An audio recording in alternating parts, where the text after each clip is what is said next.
Part 4. Something wicked comes this way.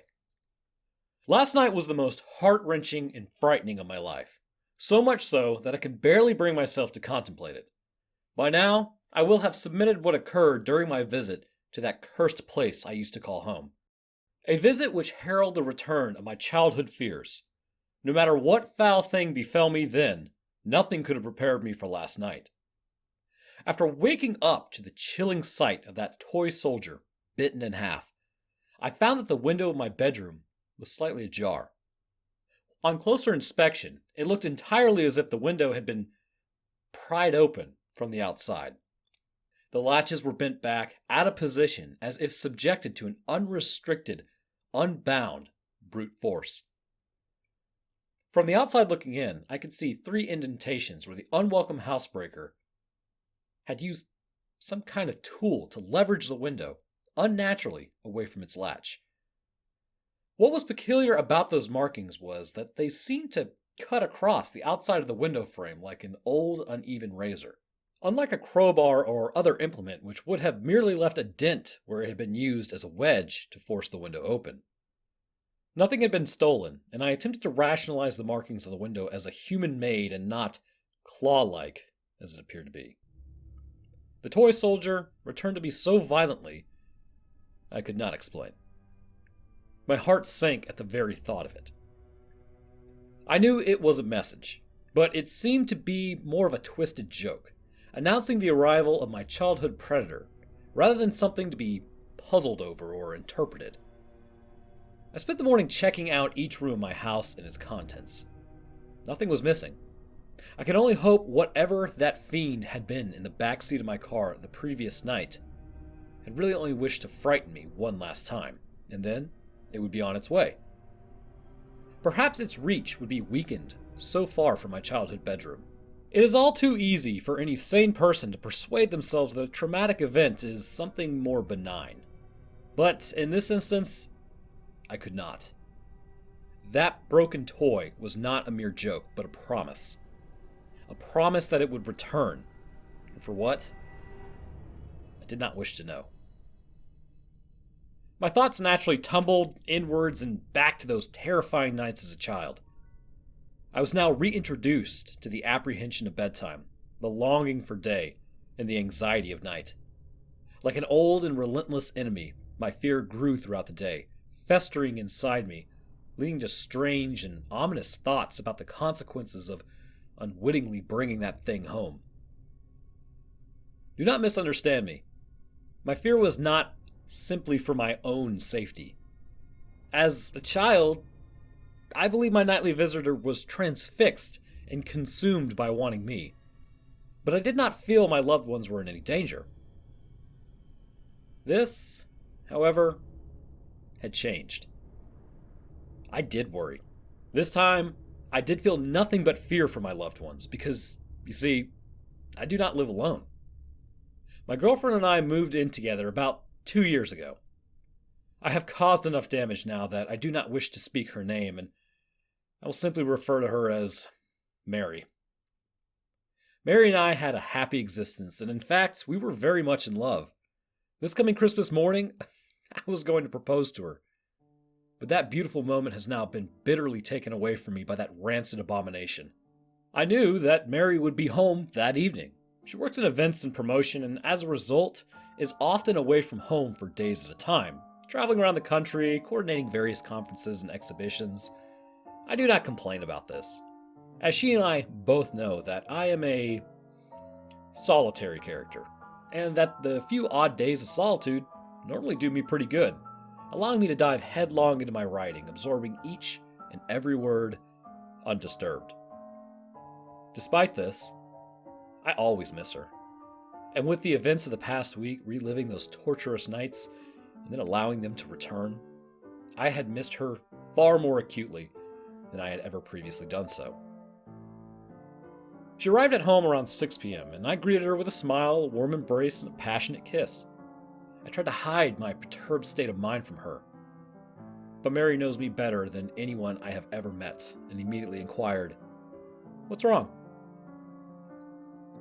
I tripped and fumbled over my words as I explained to her that I had written a story about my childhood, and exploring those dark and twisted memories had left me somewhat distraught. Mary has an incredibly caring nature, and she immediately laid her suitcase and bags on the floor, sat me down on the couch, and with a soft and gentle way, asked me to talk about the whole ordeal. But I could not. I couldn't mention this thing, this wretch which had found its way into our home, an invisible and twisted invader which had been led there by my idiotic curiosity. At the time, I felt that she would think me mad. But now I wish I had just told her the truth. If there is one thing more damaging to a relationship than a lie, it is a half-truth. Not because it's deceitful, but because it is a corruption of the truth, perverted and abused to suit the teller's needs. I told her my half-truth. I told her about my story, that thing in the narrow room, and the watcher at the end of my bed. And that is where the truth ended and the lie began. I deliberately and deceitfully mentioned that it was, of course, just my imagination as a child, and neglected to talk about my experiences of returning to the scene of those depraved crimes. Knowing that she would see the damaged window latch and claw marks, I spun a web, and I told her a grand tale about waking up to a burglar attempting to break into the house and having to chase them away. I was quite the hero. I lied to her, and she showed me great sympathy and kindness for my deception. I was embarrassed by the truth then, and I am ashamed of my lie now. If I had been truthful, then perhaps we could have faced this menace together. But instead, that thing took advantage of my dishonesty and drove a wedge between us. The events of last night desecrated the most important thing in the world to me. Nighttime arrived in all of its bleakness and was unwelcome. I lay in my darkness, waiting, Mary sound asleep next to me, each breath a soothing reminder of our companionship, but despite my growing aversion to loneliness, I would have no sleep tonight. I knew from experience that when my uninvited guest would show itself, it would do so subtly, increasing its grip on me with each visitation, as if requiring time to build up strength, a leech feeding on my fear. My nerves kept me on edge, which fought back the oncoming onslaught of sleep quite admirably. In the end, though, biology won. And as my bedside clock lumbered towards 4 a.m., sleep finally took me. The relaxing blanket of nightly oblivion, anxiety washed away, my worries a distant memory, sinking deeper into the soft mattress below, and finally into a long sought-for rest. Sleep, no matter how deep, is rarely all-encompassing. For as I hovered over the cusp of dream, something began to bother me, something invasive yet distant. I slowly opened my eyes and allowed them to adjust to the darkness. Mary lay soundly asleep, and I calmed myself by listening to her breathing the night. Inhale was followed by exhale, again and again, rhythmically, hypnotically. I began to drift towards sleep once more.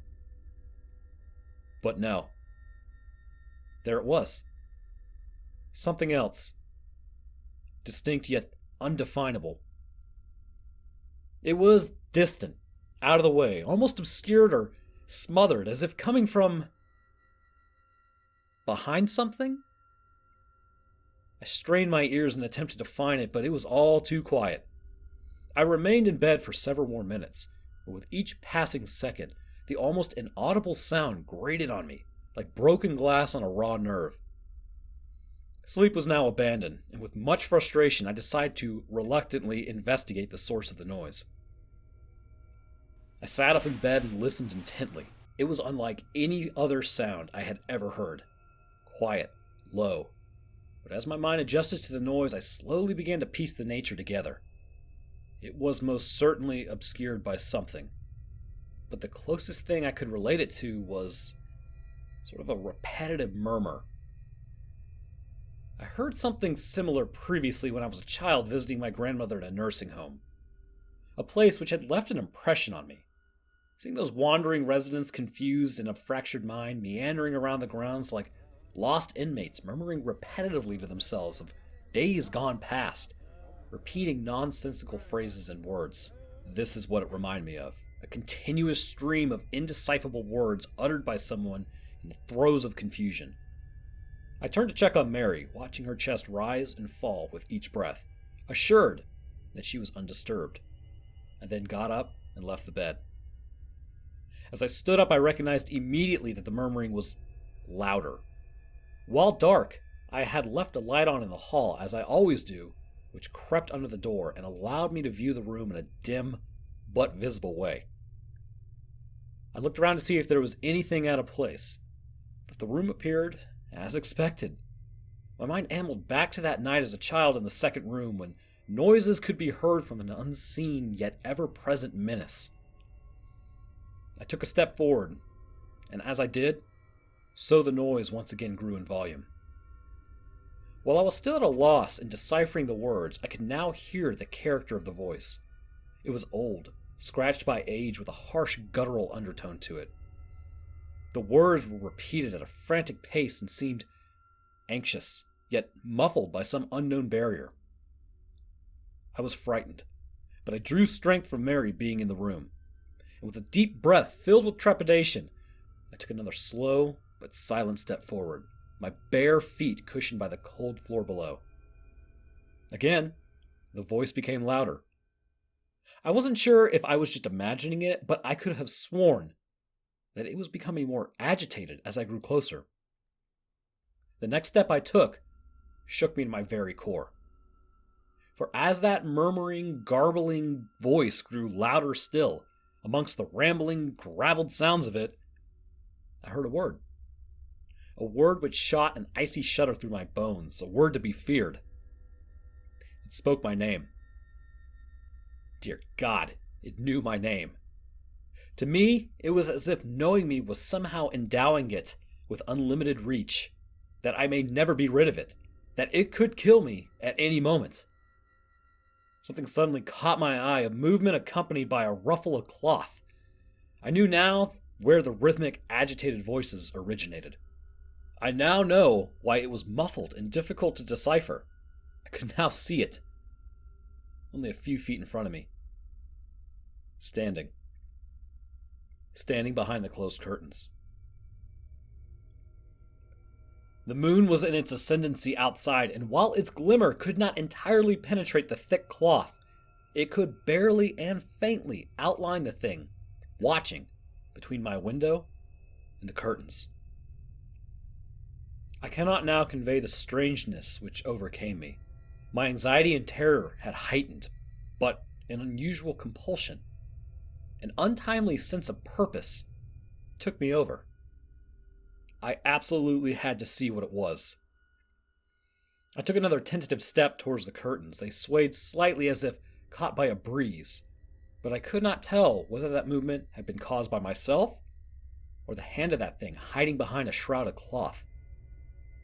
I was now close enough to hear its labored breathing, the displacement of fluid at the back of its throat palpable with each inhalation.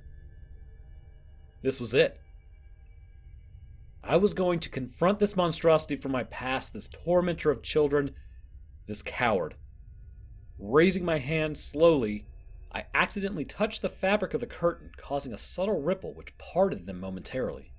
I gasped, for through the temporary slit, only a moment I saw it. My God, how can I describe what was standing there? Even now, I close my eyes and I wish that I could erase it from my memory. It shriveled and shook as it continued to murmur, repeating some indecipherable phrase, sounding like a bizarre mixture of numerous languages. Its emaciated skin stretched over an unnatural frame of brittle and prominent bones, vertebrae, ribs, and other inner workings almost protruding through its paper-thin, pale and pink, almost bruised-looking husk. As malnourished as it appeared, the stomach was distended in places, and its bony appearance did nothing to diminish the feeling that it was capable of exerting itself with brute, perverted force on any of its victims. Sickness swelled in my stomach. A tainted, offensive smell filled the air, and as it murmured and whispered in the darkness through what sounded like broken, fractured teeth, I could not help but feel pity for this wretch, quivering in the night as if a victim of a long starvation. I quickly came to my senses and realized that this thing is not to be pitied, but feared. Not to be understood, but exposed. It was not shivering because it was cold. It was shaking with excitement, like a drug addict anticipating their next dose. Standing there contemplating what I had just seen between the curtains, I once again prepared myself to remove its shrouded cloth protection and reveal it for what it was. A cold-hearted vandal, a prowler of the worst kind, a deviant festering in its own delectation. As I once again raised my hand to draw the curtain, something caught my attention. Its incessantly confused, gravelly, and inarticulate whispers squeezed through that broken mouth and uttered the three most terrifying words I've ever heard. Look behind you. A cold breath slid down the back of my neck. Momentarily I froze, but love is a powerful motivator. Had I been on my own, fear would have taken me, shaking any possibility of resistance from my mind. But with Mary sleeping soundly in the same room as that thing, shielding someone I loved from that wretch was my only thought. I turned around slowly, and as I did so, I could hear wheezing, gasping, groaning for air. At a quarter turn, I could smell its breath. The stench of death hung in the air, plague-like and foul. Then I heard another voice. It was not that horror in the darkness, but Mary. She let out a scream which startled and distressed me to my very core, a scream which will haunt me for the rest of my days. I turned quickly and laid eyes on it, but it wasn't behind me. It was on the bed. It writhed and rasped, wheezing in delight, its bony spine curved with the anguish of countless years of protruding through a ragged, torn piece of cloth which hung loosely over its torso in a vain attempt to appear almost human. But was it human? Had it once been human? Or was it so vile, so despicable, so utterly and sorrowfully contemptible that no man or woman could ever attempt to quantify or understand it? I sprung forward towards it, grabbing, hitting, pulling at the thing with every ounce of my strength, its loose skin slipping through my bare hands. It squeezed and forced Mary's face into the pillow with glee as its other limbs arched and contorted, tearing at her nightdress, running its long, starved fingers over her naked body with a sordid caress. Mary's screams were muffled by the pillow as I began to fear that she was being suffocated. I shouted, I yelled, I pleaded that this thing should just leave her alone and take me to do anything it wanted. But that only served to animate the fiend to even greater depths of depravity. It was hurting her, cutting her, my beautiful Mary. Suddenly it stopped attacking her, but it still kept one of its brittle, ganglion, gaunt yet weighted hands on the back of her head, pushing her face further into the pillow. I had my hands around its putrid neck, trying as best as I could to strangle the beast, but my efforts were in vain. Its scrawny frame belied its overpowering strength. I watched in sickly disbelief as it began to run its cadaverous fingers through Mary's hair, slowly and almost with affection.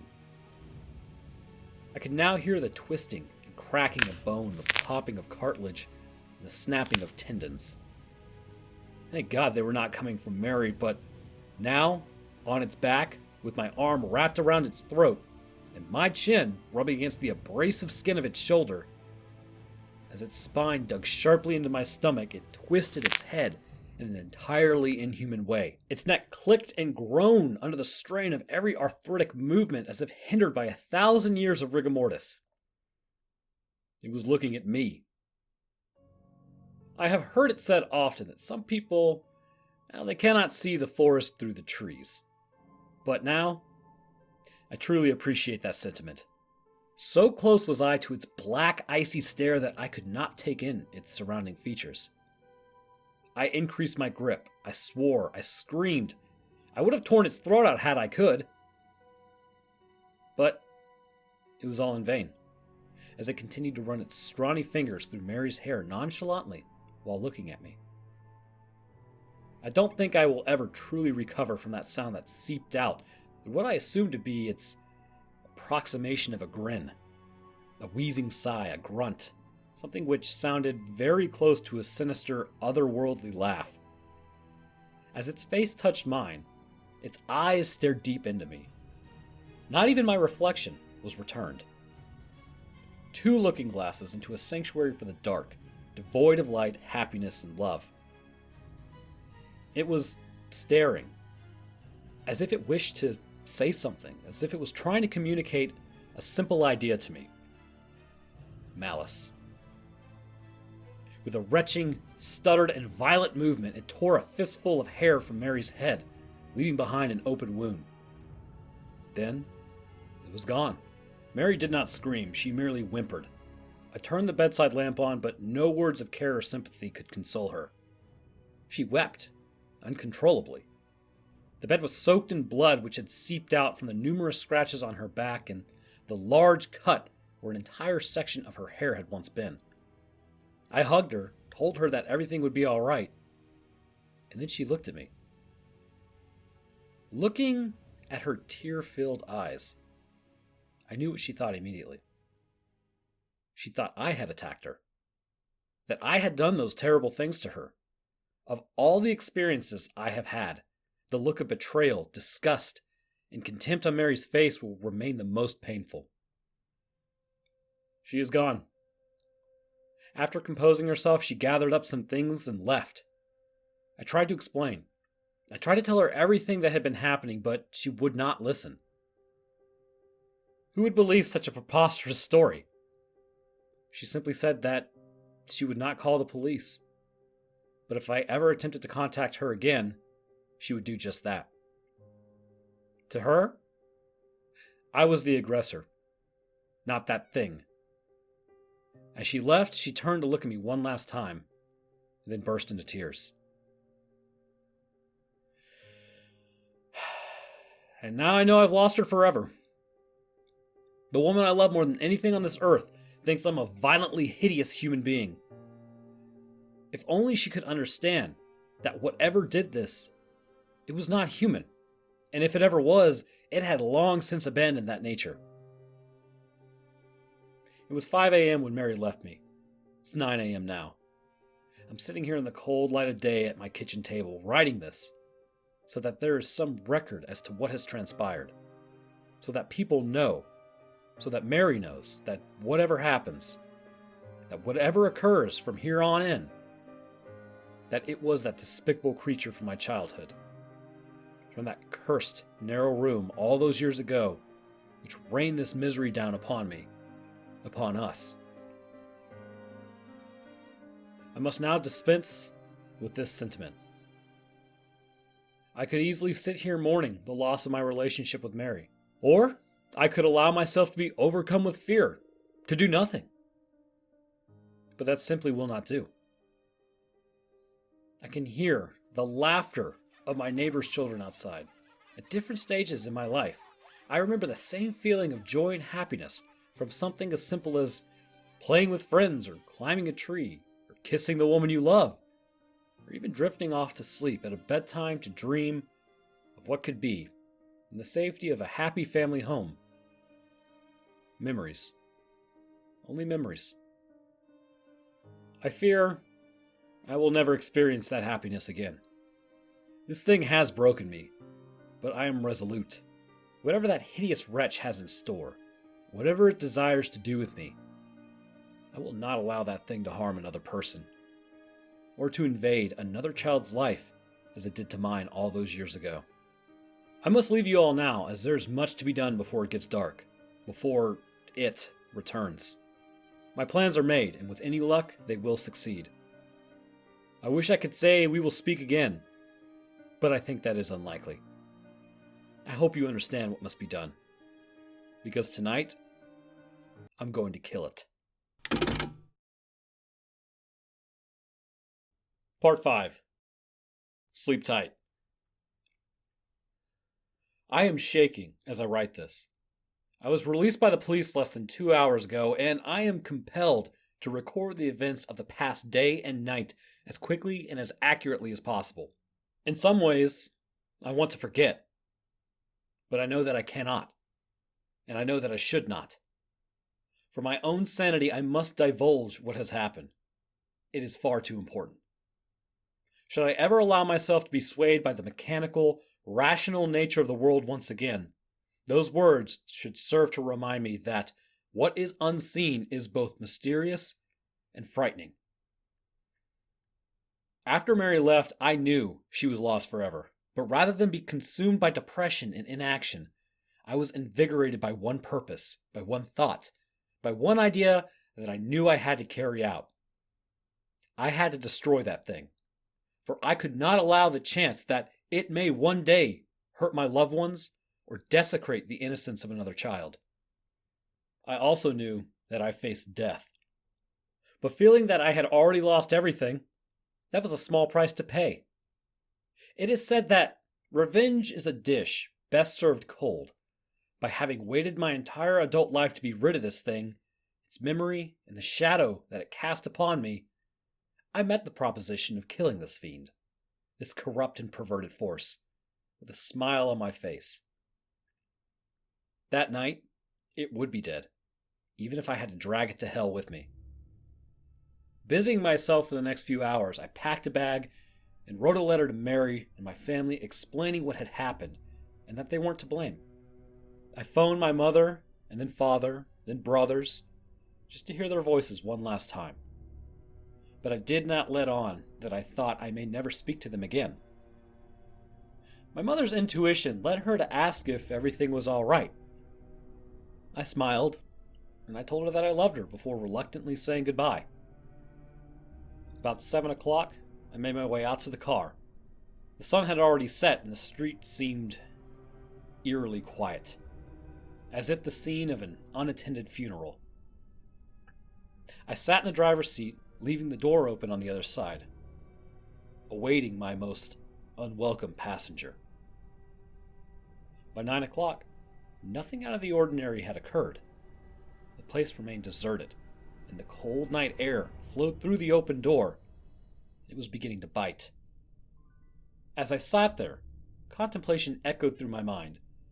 I ruminated on the nature of this cadaverous parasite. One question rose out of the sea of thoughts, towering above all else, unmoving and continuous. Can you kill something which is already dead? I did not know if this was a thing of the grave or some otherworldly specter which would be considered alive in some way.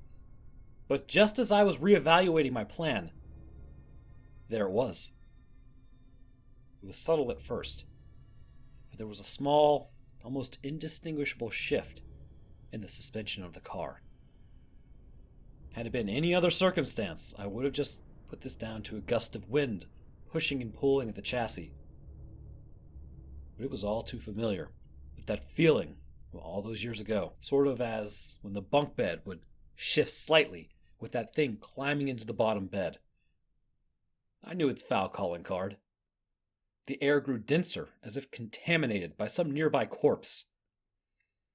It was in the car with me.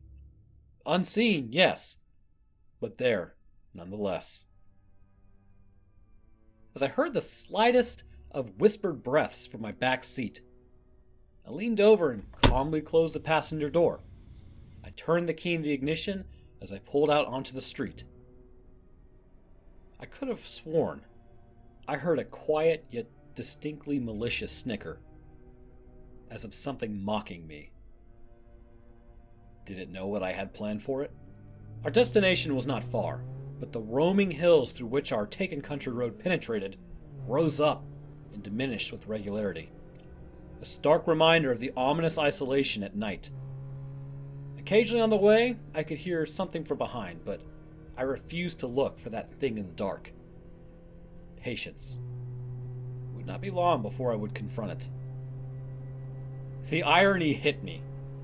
I was worried about scaring off the same thing which had terrified me and tortured me as a child.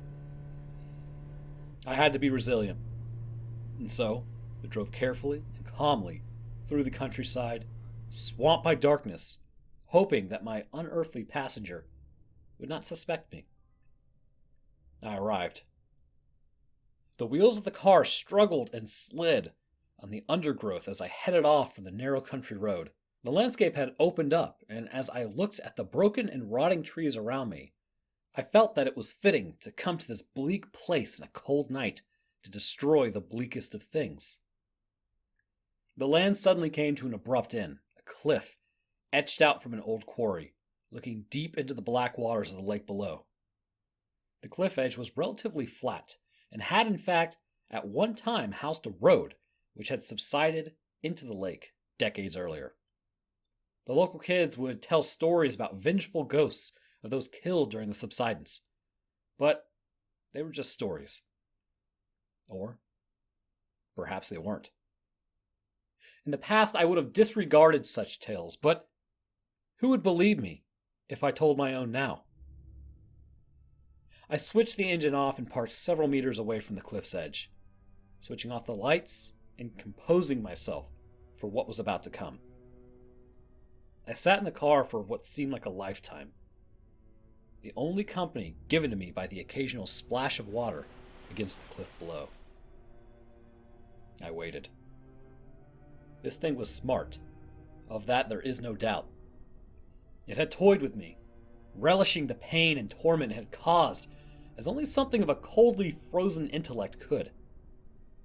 For this reason, I knew it would suspect me, and perhaps even flee, if I brought the car too close to the cliff's edge.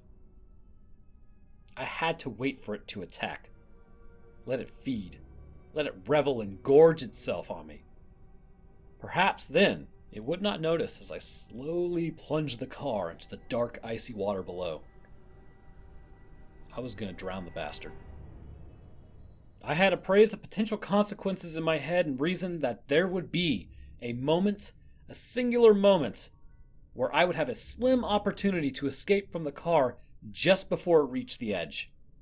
Mary and I used to go there occasionally, a place to be together away from everything else. And it did not look nearly as stark during a summer's day. I therefore had the place in mind, and I knew it well. The drop was at least 30 feet to the depths below, and I did not want to be in the car as it hit the water, nor trapped inside with that abomination. I waited.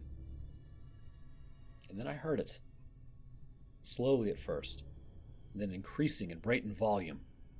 A rasping, wheezing breath from behind.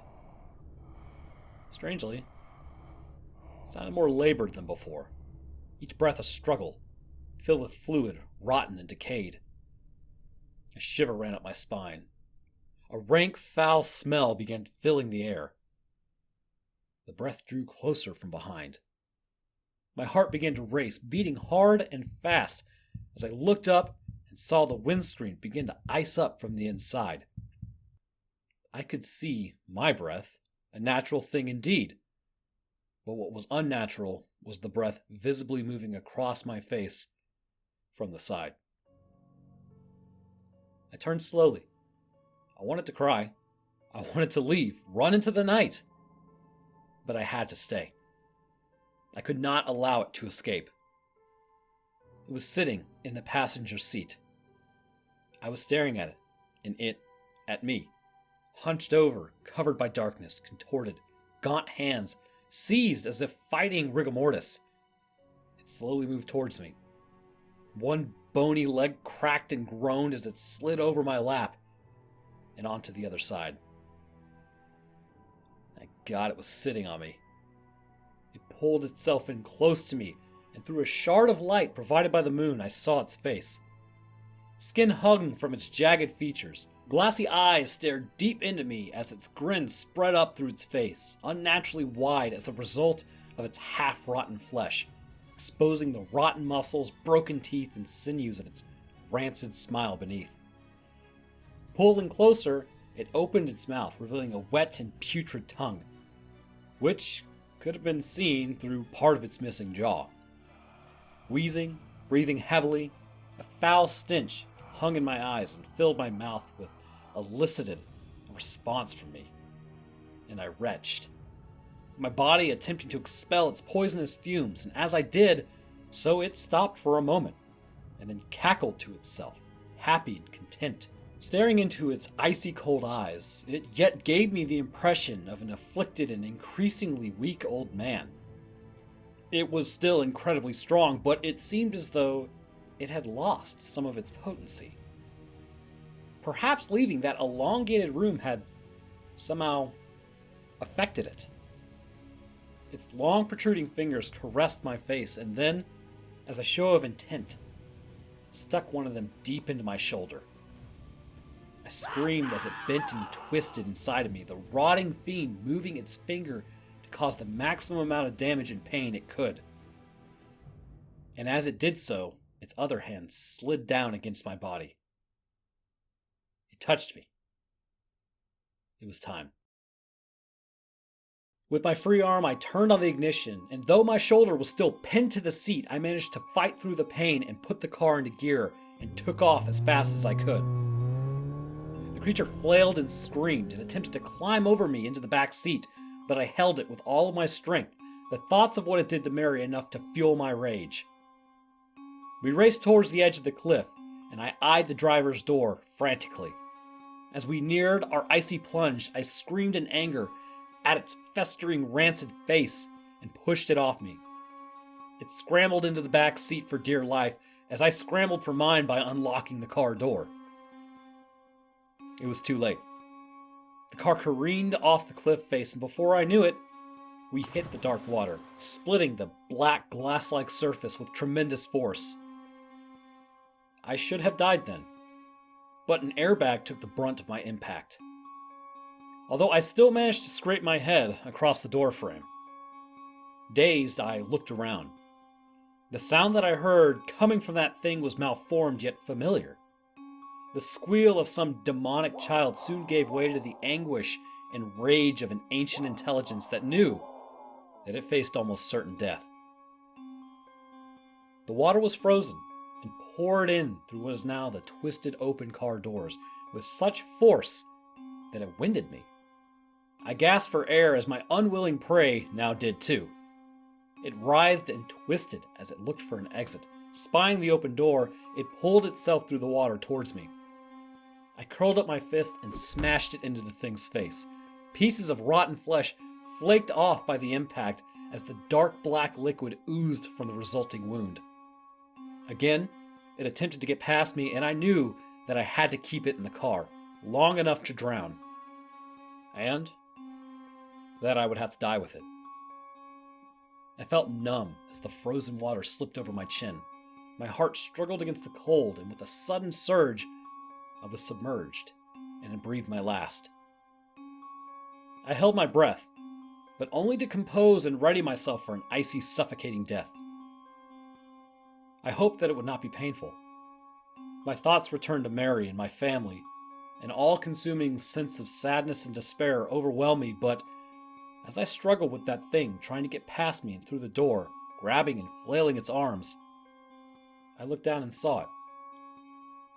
Its leg was trapped between the dashboard and the floor of the car by the impact of the fall, and although it could move, it could not leave. I turned immediately for the door. I could barely see a foot in front of me in that black water, but there was enough moonlight to light the way. As I got to the door, the wretch grabbed a hold of me and pulled me back to it. It had given up all hope of escaping, but it wanted me to drown with it. We fought for what felt like an age in that bitter, cold grave as the car slowly sank deeper and deeper into the darkness. I could now feel my body pleading for me to take a breath, to exhale my last gasp of air, and then inhale the frozen water. I'm happy to say that I used my wits to get out of such a horrible fate. Orienting my body, I pushed my feet against the dashboard with enough force to at last escape its slippery grasp. I do not remember much else, bar the anguished and hate-filled scream that my tormentor let out as I left it to die at the bottom of that icy lake. I found myself walking through the wilderness, cold, wet, but alive. The wound in my shoulder slowed me down, but I kept the bleeding at bay by applying pressure to it with the other hand. It took me 2 hours to walk home. I'm amazed that I did not collapse from exhaustion or hypothermia. When I saw the familiar sight of the street that I lived on, I was filled with a sense of accomplishment, a sense of pride and triumph. I had beaten that thing once and for all. That is until I went inside my house and found a trail of large, wet footprints leading from the front door to my bed. Disbelief took me, despair so sharp and so overwhelming that I am unable to convey it with mere words. It was lying in my bed, waiting, a white sheet covering its emaciated body from sight. The human mind is a wonderful thing. Just as you believe your body has reached a level of exhaustion that it cannot recover from, that your emotions are so frayed that you feel you cannot continue, a thought springs as if miraculous from a weary mind. Let it rest. For now. I quietly crept through the dark and picked up my wallet, which I had left on a small coffee table in the center of the living room. Leaving the door unlocked, I left to attend a new plan and returned an hour later. With a moment's preparation, I slipped into the spare room. There I lay, in that unsullied bed, waiting. I was sure that this was the endgame, that instead of toying with me, it would come for the kill. How it had escaped that watery grave, I did not know, but I would be damned if it would escape again. I can only hope that it would sense me from the other room. I closed my eyes, pretending to be sound asleep. Time lumbered onwards, and although I fought it, exhaustion finally took me, sending me into a deep slumber.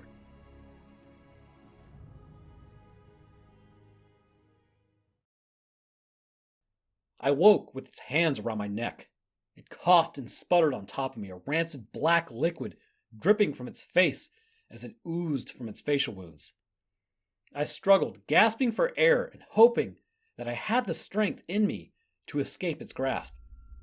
But it was too strong, and my hands could not grip it in any sense of conviction, as it seemed to be dripping wet from its plunge into the lake. It may not have seemed rational at the time, but as my vision dimmed and the last lights of consciousness extinguished within me, I did as so many other animals do in their last moments. I played dead. Lying motionless, holding my breath, it shook me violently by the neck and then released me. I waited for a moment, my last chance to destroy this thing.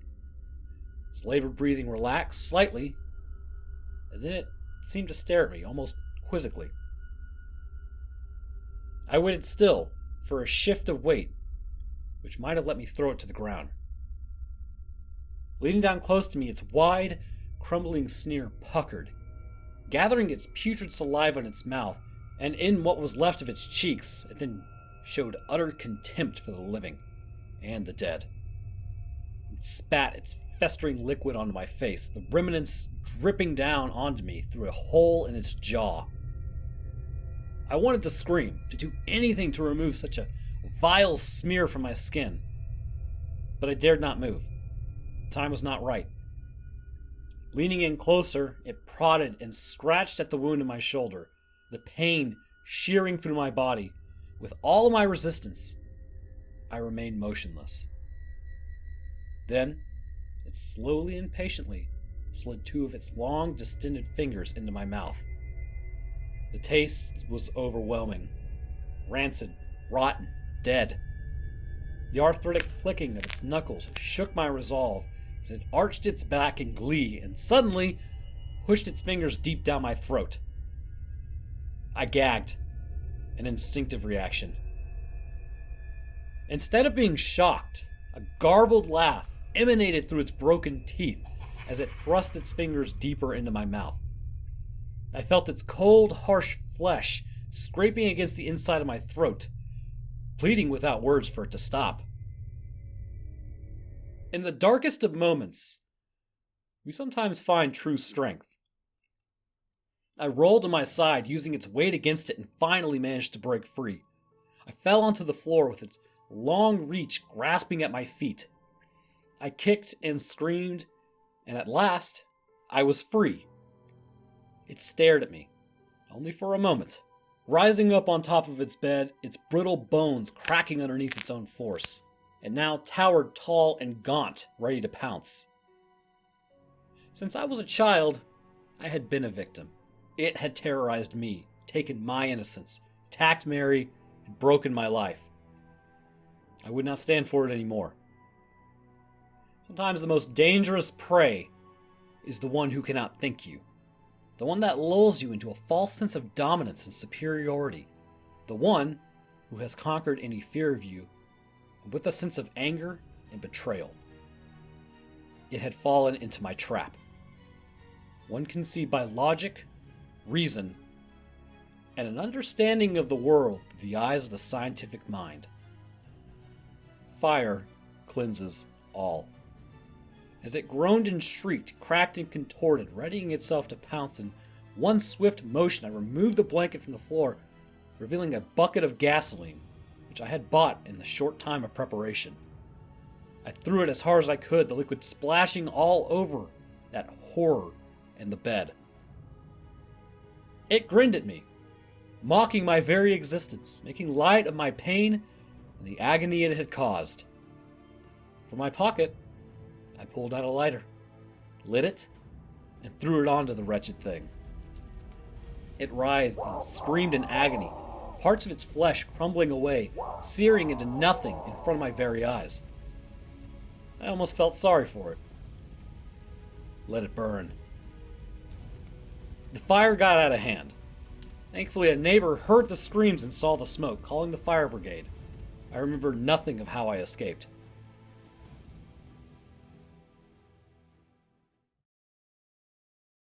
I spent several hours in the hospital being treated for light smoke inhalation and painful burns to my hands. It still hurts as I type. But as with many superficial wounds, they will heal. Perhaps there will be a few scars, but I can live with that.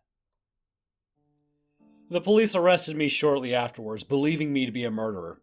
They suspect that I killed someone in that fire and find it entirely suspicious that I have deep wounds in my shoulder and scratches all over my body. I've been told not to stray far in case they wish to ask me further questions, but they can ask away. I doubt they'll believe my answers. They found no remains, nor any evidence that someone else was there, bar a strange outline of a figure etched deep into the bed and wall. It looked as though whatever had been there attempted to escape, but I do not think it accomplished this. A weight has now been lifted from my shoulders, one which I now realize was always there, since I was a child, in fact.